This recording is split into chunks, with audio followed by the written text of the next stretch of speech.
Halo teman-teman semua, kenalin saya Andini Kantorahmat, mahasiswa kedua Unsur semester pertama di blok 1.4. Andini ingin mengevaluasi diri di blok 1.4. Jadi, ketika saya di blok 1.4, saya itu merasa diri saya itu tenang sekali. Padahal materi banyak banget. Ada bayangkan 5 SKS tapi saya merasa tenang. Itulah. Di awal-awal saya merasa tidak khawatir karena dimana tugas praktikum itu harus selesai dalam waktu 1 minggu itu. Jadi saya digebut dalam 2 hari, alhamdulillah selesai. Kemudian setelah itu tidak ada tugas sama sekali, hanya mengerjakan laprak, dan laprak itu menurut saya ya bisa dikerjakan dalam waktu sehari. Tapi yang teman-teman yang bikin Andini itu merasa gagal di blok 1.4 ini adalah saya terlalu menggambarkan materi dari dosen. That's the big problem. Jadi ketika saya menjalankan CBT, di mana teman-teman tuh lain udah pada cicil gitu ya, PPT pertama, PPT kedua, Andi, it's okay, fine, gampang kok. Nah, itu adalah penyakit yang ada dalam Andi ini. Gimana ya teman-teman? Itu memang harus perlu dievaluasi. Kemudian selain itu, Andi juga merasa bahwa banyak sekali apa ya? Adi itu merasa kebiasaan dimana ketika saya sudah selesai lecture saya tidak mereview materi tapi malah saya tidur, dan selain tidur saya malah mungkin kalau misal jam 10 saya baru pulang, kemudian ada sesuatu yang harus dikerjakan kan, kayak ya Andi tuh menunda itu, udah ada deadline yang harus dikerjakan, kemudian Andi juga menunda untuk mereview materi dari dosen, sehingga saya numpuk dua tugas ini numpuk di akhir menjelang CBT. Jadi saya tidak sempat belajar CBT, saya hanya mengandalkan tablet. Kemudian yang bikin pencapaian dalam diri saya, nah menjelang soka ini kayak ternyata tiba-tiba waktu menjelang soka jadwal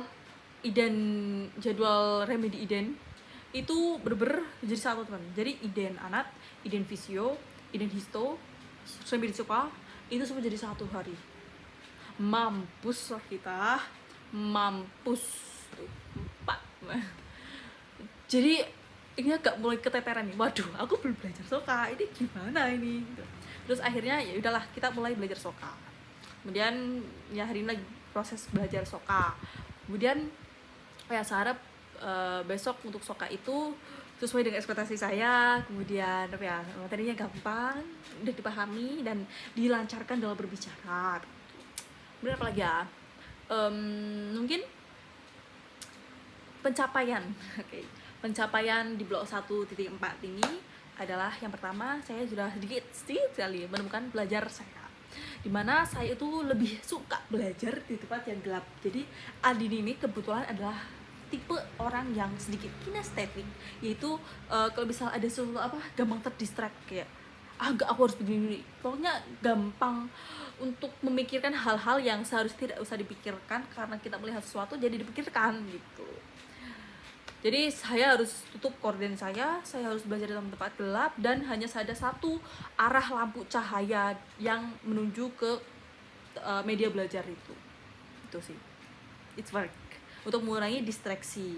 Kemudian yang kedua itu saya sedikit mulai mencoba gaya belajar menulis, dimana gaya belajar menulis itu kayak misal Adi kayak nonton YouTube ataupun habis baca gitu kan, kita butuh konfirmasi tuh, kita baca aja tapi paham di tempat, habis itu kelanjutannya kita bisa lupa. Karena itu karena apa? Menurut saya itu karena kita kurang konfirmasi sama diri kita. Jadi bentuk konfirmasinya itu dengan cara saya menulis gitu, bukan untuk menjelaskan dengan mulut tapi menulis. Nah, ada hasil menulis itu kita jelaskan sesuai bahasa kita. Itu jadi ada 3 proses ketika saya belajar. Jadi nggak langsung proses untuk bisa gitu. Jadi adalah tahap-tahapannya.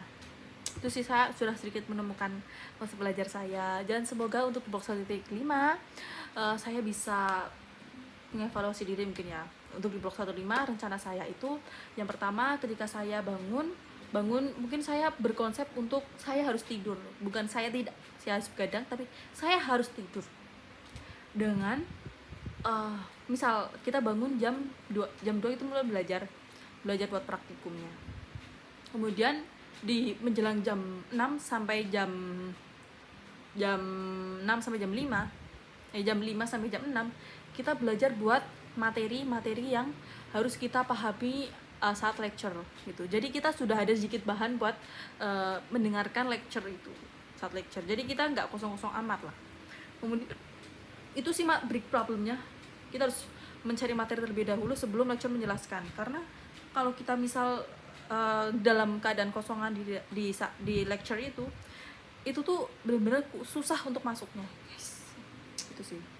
Kemudian di jam berapa ya? Jam 9 sampai jam 11 atau dari jam 8 sampai jam setengah 8, jam 9 lah pokoknya sampai jam 11 ini sudah harus tidur.